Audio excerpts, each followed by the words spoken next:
Pozdrav ljudi, dobrodošli u novi tutorial. U ovom tutorialu nastavljamo Photoshop seriju, možda tutorial neće biti raspoređen onako kako bi trebali ići, ali jednostavno snimit ću čega se sjetim za Photoshop i to ću objaviti na svom YouTube kanalu.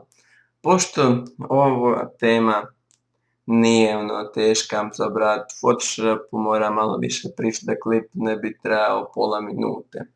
Evo tu smo našli neku sliku na desktopu. I jednostavno ovaj zalazak sunca trebamo napraviti da bude crno-bijelo. Mislim možete bilo koju sliku, ali ja sam do sad ovo. Pa da krenemo jednostavno desni klik, otvori program Adobe Photoshop CS6.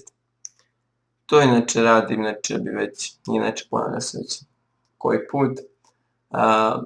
Regularno bi vas, tako da kažem, čekao već Photoshop upaljen, ali da klip traje duže, jednostavno ovako ću ga pokrenuti.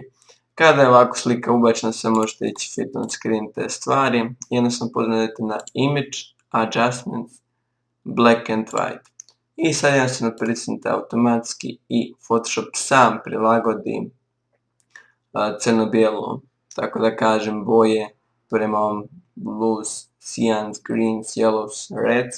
I jednostavno kliknite OK, mada vi uvijek možete, tako da kažem, manualno diktati želite li crvenije, tako da kažem, više svjetlije te fore, evo vidite što se događa, ali ja idem na auto jer mi najbolje ispada, jer vidim da uz ovaj tutorial što ovako potrebno da se napravi u Photoshopu, dosta ljudi koristi neke eksterne programe tipa Retrika i te stvari za crno-bijelo, mada nije potreban.